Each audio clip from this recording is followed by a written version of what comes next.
Hey guys, it's Girl Got Game. Welcome back to Hakuoki Edo Blossoms, where we're doing our favorite raptor boy, Mr. Hachiro Iba. And I'm very excited to pick up his route again and see how it's going to develop.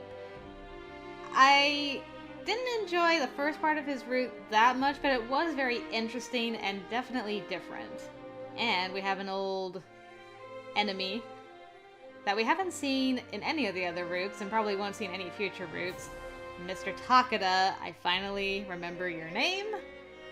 I remembered your beautiful hair, and that was about it. But anyway, he's gonna probably make an appearance again, so I'm excited to see him show up and cause some havoc in our lives, because he's also the other raptor boy. It's got the matching arm and stuff. That's what I remember from Hachiro's route, mainly. So let's get into it. Definitely proceed. Get me all caught up on this boy. We've only seen him once in this game so far, and that was on Toshi's route briefly, and we found out he took his life, basically. So I was like, oh, well, that's not good. Maybe that's gonna be one of his bad endings or unrequited love ending. I don't know, but we'll find out. Let's try and keep him alive for the good ending, though, shall we? I think we shall. Alright. Winter 1864. In order to find my father, with whom I had lost contact, I, Chizuru Yukimura, visited Kyoto. In that city, I bore witness to a horrifying secret hidden within a group called the Shinsengumi, the Fury, a creature with white hair and crimson eyes. Luckily, I was saved from the vicious clutches of the Furies by the men of the Shinsengumi. Because I had discovered the Shinsengumi secrets, it was proposed that I live with the Shinsengumi men, since they were also searching for my father. As such, I was to serve under Hijikata as the commander's page, a role I performed proudly. So thus began my life with the Shinsengumi. I'd heard rumors, well, whispers really, that the Shinsengumi was little more than a bunch of crooked ronin, but my life with them proved otherwise. Their commitment to protect the safety of Kyoto made them the last of a dying breed, true samurai. It set them apart from those who only craved power. Serendipity introduced me to Hachiro Iba, a Bakushin who had served in the city of Kyoto.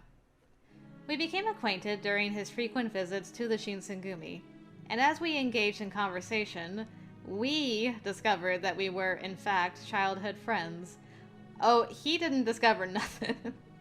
He recognized you from the get-go. You were like, huh? But you eventually got there. Our situation, however, became increasingly dire. Anti-shogunate sentiments were growing intensely throughout the country, and the war between the shogunate and the Satsuma Choshu seemed inevitable. Then, finally, the Battle of Toba-Fushimi had begun. A selfish, ruthless ex-captain of the Shinsengumi, Kanryusai Takeda, loathed Iba, and each warrior had an arm brutally severed in 2 separate duels. Iba, as a descendant of a famous sword dojo, had a reputation to uphold. Thus he became a fury and fused a demon's arm to his shoulder in order to resume fighting. With some strict conditions involved, if I remember Sen correctly. Although Iba had conquered over Takeda in a decisive duel in Toba-Fushimi, the battle itself resulted in a defeat for the Shinsengumi and other shogunate allies. After parting ways with Iba at Osaka Castle, I departed for Edo alongside the distressed Shinsengumi men. That's right, we're not with Iba at the beginning of this. He kind of went his way and we stayed with the Shinsengumi. So we're gonna have to wait for him to come by and visit, I guess. I gotta try and remember stuff with him. I'm not typically that great with childhood friend routes. It takes a lot for me to kind of be like, okay, so like he wants to not be viewed as a friend anymore, or as a child, because now he's a man and he wants to be viewed romantically, but not too much. It's a very delicate tightrope. A tightrope? Oh my gosh. The achievement for this is, then I saw your face, now I'm a believer. Hey! Not a trace, a doubt in my mind. I'm in love, ooh, oh. Not how I was expecting to start this route. But hey, it's a good song. Even if I messed up. I started to say, then I'm a believer, so now I'm a believer, but whatever. Close enough. Alright, February 1868. Every time I shut my eyes, I could hear the deafening blast of cannon fire from the Battle of Toba-Fushimi, although the Shinsengumi and I were miles away in Edo. Upon our arrival, our forces regathered at an inn run by the city's Hatamoto called the Kama Inn, but by the end of January, thanks to Hijikata, the Shinsengumi were permitted to use a shogunate-run mansion to house their men as a new headquarters. Are we just blitzing by the inn? Like, excuse me? Yukimura, I had received word that you were able to visit Dr. Matsumoto's clinic today. Have you any update about how some of the injured soldiers are recovering? Thankfully, according to the doctor, none of them seem to be in critical condition. For Kondo, however, there may still be some time until his shoulder is fully recovered. I see. Understood. I shall inform the commander. Anyway, Shimada, how is Hijikata doing? Exhausted, I assume. He's been traveling to Edo Castle to garner support for an attack against the Sacho. Things look grim, though. None of the Bakushin members are willing to consent to such a thing. Well then, I will be on my way now. Oh yes. Okay. Thank you very much. Shimada grinned, bowing his head before spinning around to walk away from me, but his head perked up as if he just remembered to tell me something, and he turned back around. Ah, yes. I had almost forgotten to tell you, but thank you, Yukimura. Huh? Why are you thanking me? I haven't done anything. If it were just me handling the house affairs, I'd no doubt lose my mind trying to juggle everything. It's just that I feel somewhat guilty for asking you to perform chores around this house, what with you not being one of our warriors, but more than that. I can't look at you without beaming with pride, and I just wanted to communicate to you how appreciative I am of you. Aw, you don't have to thank me for that. I should be the one thanking you. All this time you all have been so generous and thoughtful. I consider it a given to return the favor. How very kind of you to say. All right then, now I shall really be on my way. Blush appeared faintly on Shimada's round cheeks as he skipped out of the hallway. That was so nice. Shimada, you sweetheart. Oh, ever since the unfortunate loss of Yamazaki during the Battle of Toba-Fushimi, I just got off that route. You're really gonna stab me, game? Shimada had shouldered the entire burden of duties assigned to the Shinsengumi's watch division. Neither Nagakura nor Harada could emerge from their funk after suffering serious, devastating trauma from the battle, and they often went into town to drink. As for Heisuke, he only roamed the compounds long after the sun had set, usually engaging in some deep meditative contemplation. It was the kind of meditation that was best left undisturbed, evidenced by the lines of worry on his face, so I refrained from approaching him to converse. Aw. Hajime Saito assisted Dr. Matsumoto with his infirmary work, and was busy transferring injured soldiers to and from other clinics, so we rarely entered discussion. Although in my heart I knew that it couldn't be helped, the Shinsengumi was beginning to drift apart, fraying ever so slightly at the seams. More than anything, what tugged at my heart was not having had a chance to reunite with Iba, whom I hadn't seen ever since we exchanged our bittersweet farewells at Osaka Castle. After losing his left arm in battle to Kanryusai Takeda, he manages to fuse a demon's arm to his body. Very quickly, may I add.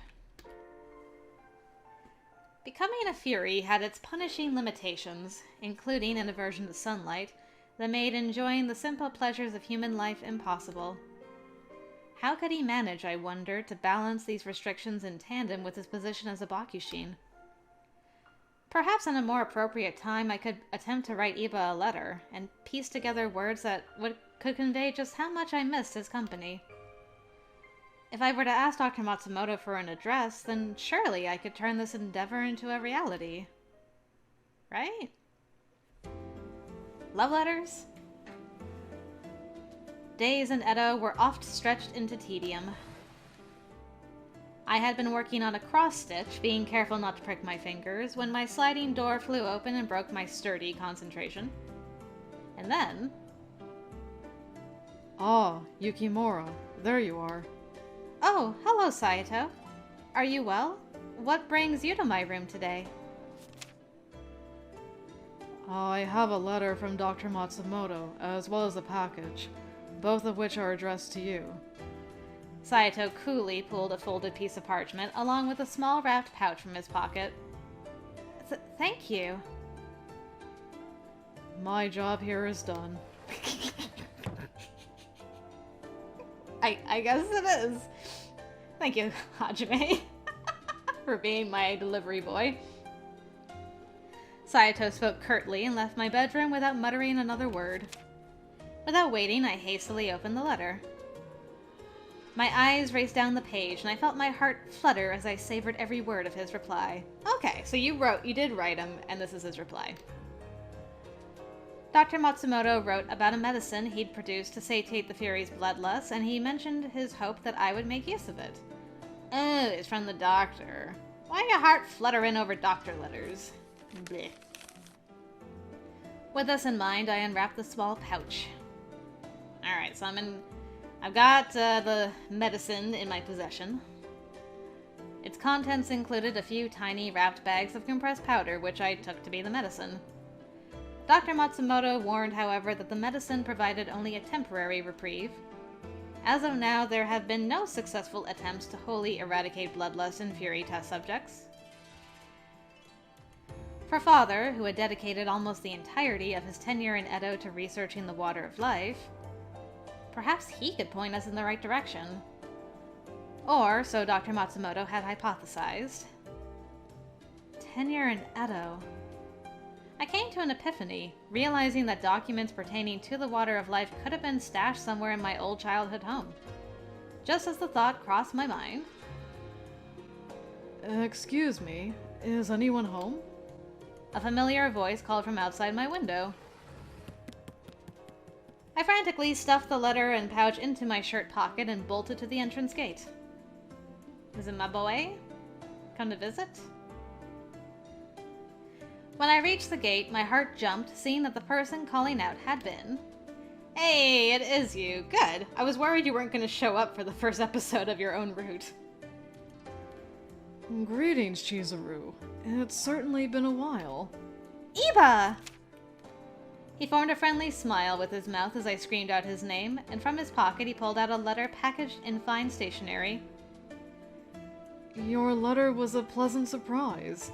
At first, I had intended to send a response, but I guess that paying you a visit meant that it would reach you faster, so here I am. How are you feeling? Doesn't the sunlight make you feel unwell? To some extent, yes, but not enough to inhibit me from pretending otherwise. Ah, I see. You've no idea how happy I am to see you.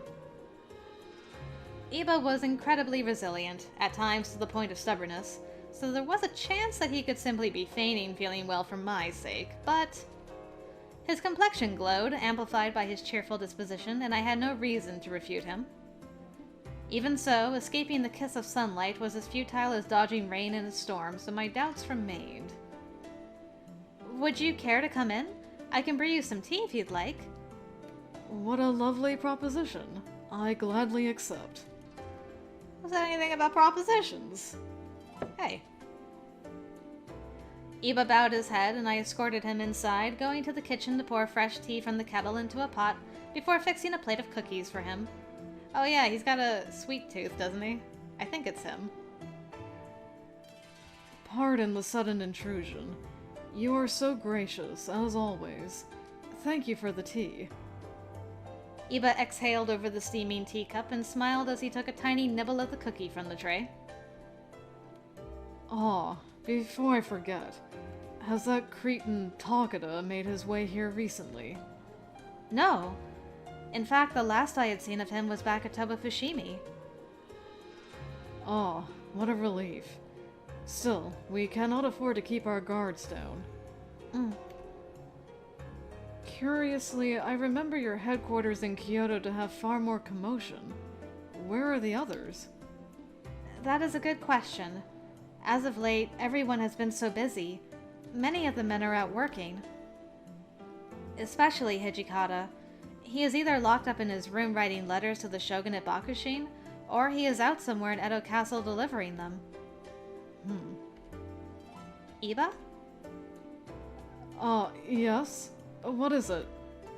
I'm not sure. That's what I was asking you. You seem lost in thought. Oh, well... There is much to think about, as you can imagine. You'll have to forgive me. Spending time with you is such a luxury that it would be a waste to let my mind wander so easily, wouldn't it? Well, no, I didn't mean it like that. I wondered what thoughts plagued Iba's mind. Was he too still sore over the recent defeat back in Kyoto, or... was he distracted by something related to his new status as a Fury? Or perhaps he was still adjusting to his new hand, which had been wrapped in cloth. Yeah, that horrifying thing. An ancient arm belonging to a demon chief, which had been hidden in Yase village. Takeda took the right, and Iba took the left. I imagined it to be the latter, considering the duel had likely been fresh in his mind, an eternal reminder of the grudge between himself and Takeda. A feeling of guilt bubbled in my stomach. I couldn't help but feel responsible for his situation, so I wondered what I could do to make things right. Oh, I know! I instantly recalled the letter and medicine that Dr. Matsumoto had sent to me. Iba, it may interest you to know that Dr. Matsumoto had some medicine delivered to me. Medicine? Apparently it has the power to suppress bloodlust. According to a letter he'd attached to it, though, it isn't a perfect cure. It has its limits. I guess curing bloodlust isn't feasible right now, but I thought of something. If we were to search through the house where my father and I used to live, we might be able to find some of his research notes to aid the process. You are... If somehow we could unearth a formula or recipe related to the water of life, then the likelihood of developing a cure increases, meaning that when Iba is stricken with a bout of bloodlust, we can deal with it immediately. I know this is a sudden imposition, so if you have plans or something after this... At first, Iba was silent, twirling the teacup in his hand. No, I believe I can make time. It wouldn't be for my benefit alone, would it? Surely both Sanan and Toto would be thrilled if we were to improve their conditions as well. Very well, then. We shall embark on this mission together. Okay, but first let me get approval from Sanan. I'll be just a minute, so please excuse me. Oh, Sanan! Iba closed his eyes as he nodded, and I stood up from the table and began walking to Sanan's room. Hello? You intend to search through Koto's records? Though I cannot imagine anything other than an empty-handed return, you may go.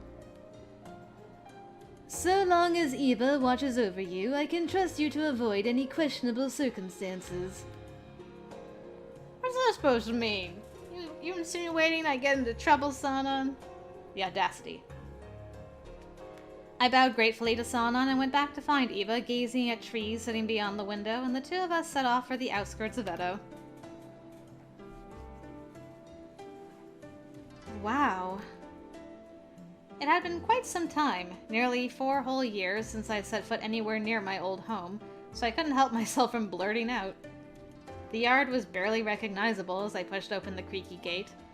Everywhere that Iba and I stepped, overgrown weeds crackled below our feet. I'm not sure what I expected, but I didn't think the house would fall into disrepair so quickly. How long has it been since you've been here, Iba? Can you remember back that far? Iba? Huh? Oh, sorry. It feels like a lifetime since my last visit. The nostalgia is a tad overwhelming. Huh? I understood there being a lot to take in, even if the yard itself was an eyesore, but something told me what Iba was concerned with was far more serious. He furrowed his brow in quiet contemplation.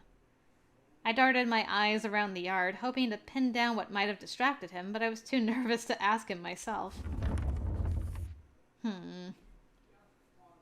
I grazed my hand against the paint peeling beside the front door, slowly leading my fingers from the wall to the door handle, greeting the dust as I slid it open.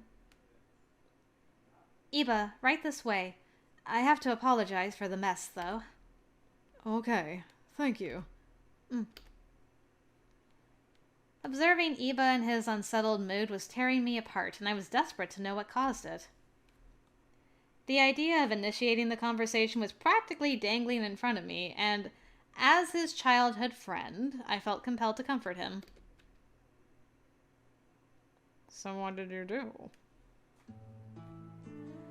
Dust coated every surface in the house, clinging to our fingers and our clothes as we parsed through the multiple stacks of notes and documents. However, neither of us were certain of what it was that we were even looking for, nor did we have the insight to tell what was useful and what was not. Man, all of this stuff is so foreign to me. It might as well be in another language. I'm so sorry, Iba.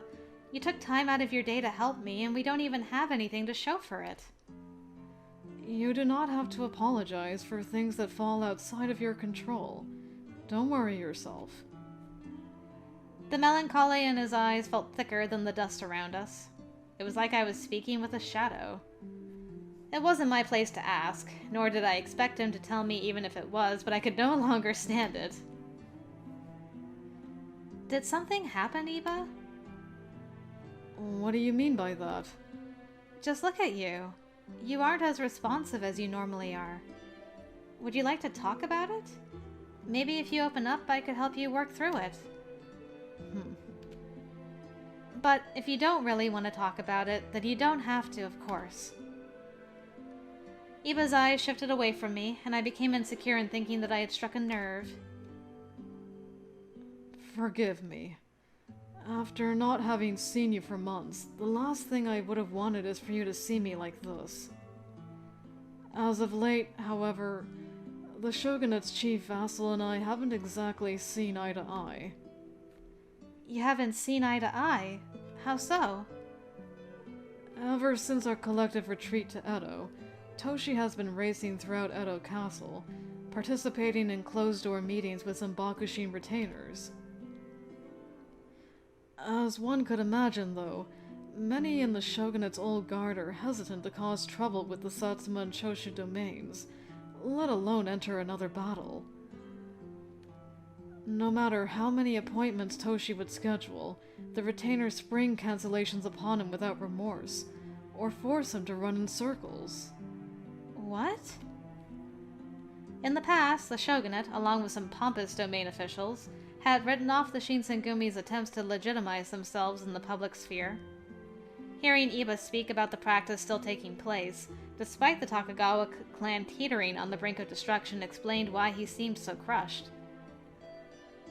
As their colleague, I feel totally embarrassed. One would think that their privileged status facing an impending threat would spur them into action, but not one of them is reprimanding the Satsuma Choshu for their treason. Instead, they wallow in their vanity. Iba, for as long as I'd known him, was a clever, forthcoming, and orderly gentleman. For him to work in the company of those who hadn't shared any of his ambition or empathy, it produced a moral dilemma that called into question what, or whom, Iba had been fighting for all along. I brought my hand under my chin, stroking it as I searched for words to make him feel better. Yeah, you don't gotta worry about Toshi. He's your bro, and he's always got stuff figured out. Don't be so hard on yourself, Iba. I'm sure that Hijikata will eventually be able to work something out. Something for all of us. Mind you, this isn't the first time the Shinsengumi has been treated this way, and it certainly won't be the last. My words had seemingly gotten through to Iba, and his expression finally seemed to soften up. Yay! Got it. Great point. Toshi isn't the kind of man to let naysayers deter him from getting things done. Seeing Iba offer a genuine smile in response made my heart race and relief washed over me. I'm so glad. About what? I was worried about you, to be honest. You didn't seem like your usual self earlier. But that smile is more like it. You're beginning to look like the Iba I remember. Chizuru. You know, all of that explains so much. I could imagine feeling pretty anxious about that too. Iba shied away from me all of a sudden, turning his head off to the side with pursed lips. To tell you the truth, something else has ensnared me. Something for which you may not be prepared. Huh? What else is there? Iba flipped through a stack of documents beside us nonchalantly, which incited my curiosity. I watched him absent-mindedly draw circles on the dusty table with his left index finger before he turned to look at me. Before I could ask him, however, Iba reached for me all of a sudden, and then Iba tackled me, pinning me to the floor before I could react, kicking up a cloud of dust that tickled my nose. Well, someone's a bold one today. Hi? His left hand throbbed. Does it have to throb? As it forcefully gripped me and I trembled underneath him. Iba? What are you doing? Sweat began to trickle down my spine, and under his weight I could barely draw breath.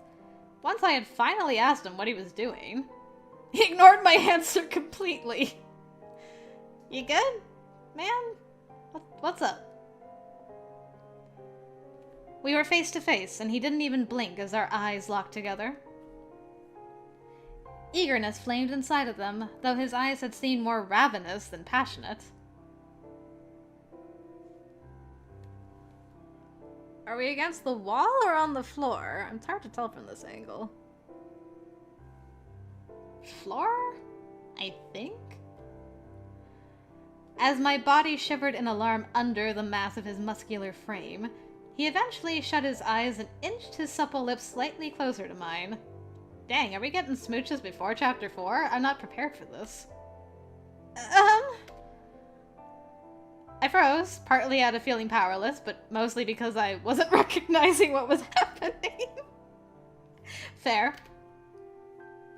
Even if I had wanted to push him off of me, however, I couldn't budge one bit. At this rate, he's gonna... As I braced myself to feel our lips touch... Oh, come on, was he really... Your way of handling this was to tackle her into a smooch, and then it gets interrupted by bloodlust? Are you serious?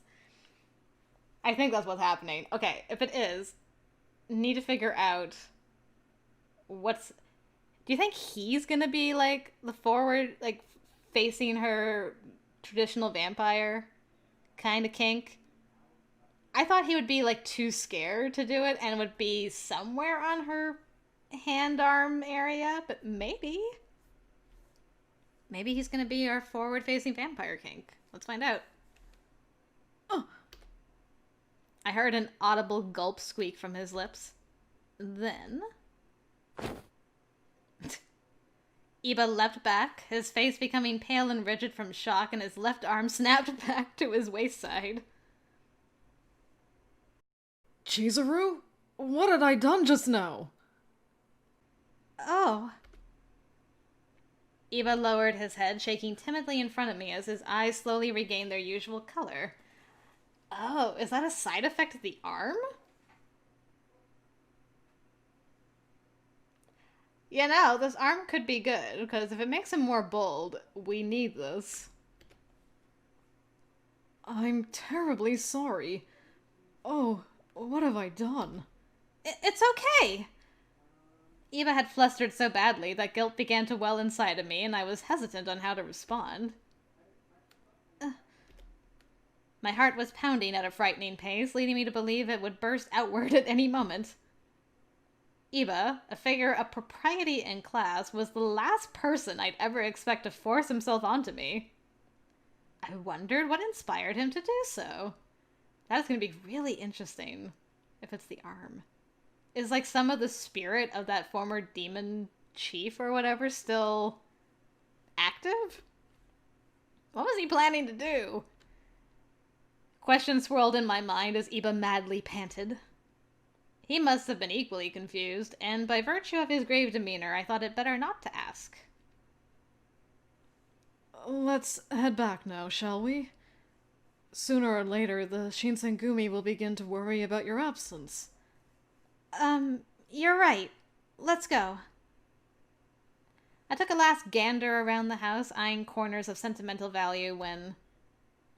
Oh, now it's bloodlust. Okay, well, it's happening now, I guess. Oh! Eva slammed his hand onto the table before falling to his knees and grimacing in extreme discomfort. Eva?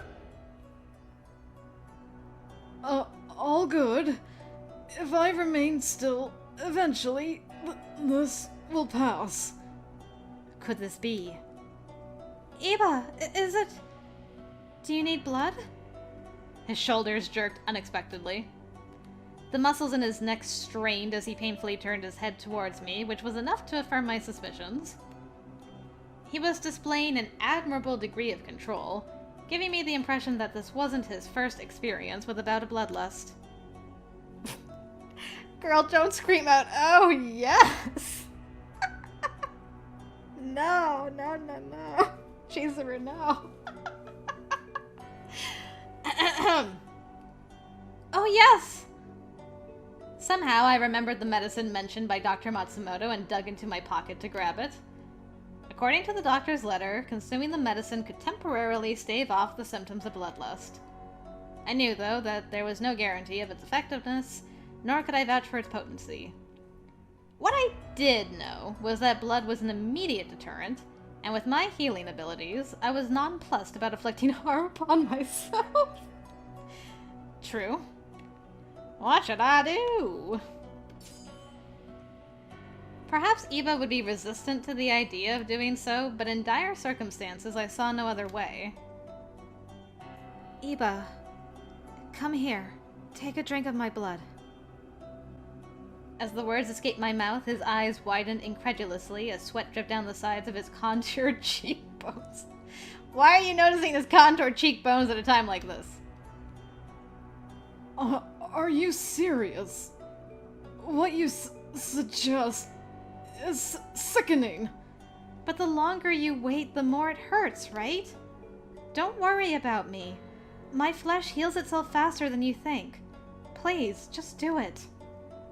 You've got me mistaken. Pain is nothing. I simply have no desire to drink your blood. If I give into these cravings, I might as well allow the madness to take me altogether. Iba, for all of his charm, was a stubborn one. But as the blood drained from his face and he gnashed his teeth on the verge of collapse, I decided that I'd had enough and wanted to take matters into my own hands.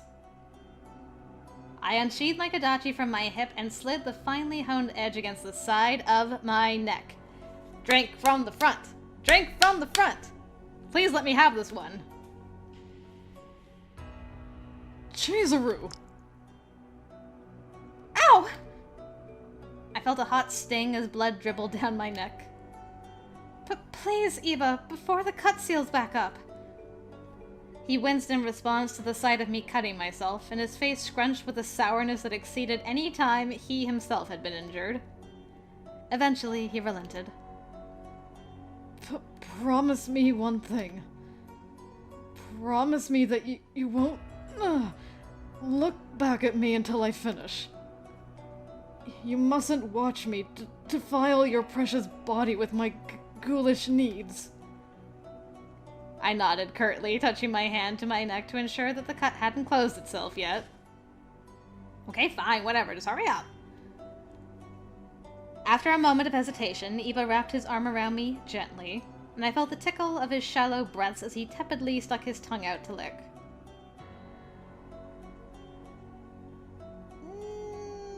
Not really from the front. It's from the back again. So he's like Toshi and... was it Shin? Also neck drinkers from the back. Okay, fine. Nobody wants to drink from the front. I get it. I'm uncomfortable with how, aroused? I think this is the most aroused Chizuru has looked in one of these photos.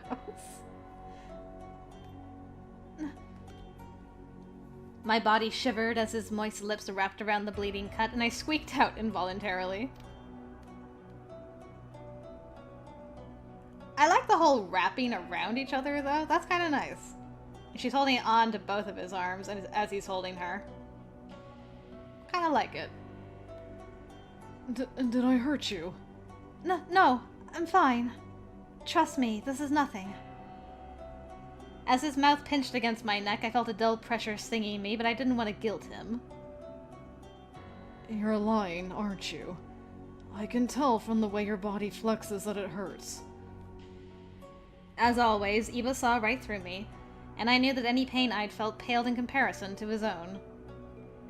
More importantly, the pleasure I took in soothing his agony was enough of a distraction. Iba took in a long, vigorous sip of blood, and soon his shallow breathing seemed to stabilize. Your breathing has calmed down a bit. Good. That's what I wanted. There's nothing good about it. Why must I need to sip your blood in order to... Iba stopped himself from venting and licked his lips before wiping them with the back of his hand. Uh-huh. No, I cannot let myself jump to such conclusions. You only offered out of concern for myself. Forgive me for my petulant outburst. It was not my intention to blame you. Perhaps I had deserved the blame, and I worried about whether or not forcing Iba to drink my blood overstepped the boundary between us. Girl, some boundaries need to be overstepped to progress this, okay? An awkward silence floated between the two of us, and I straightened my kimono as we prepared to leave.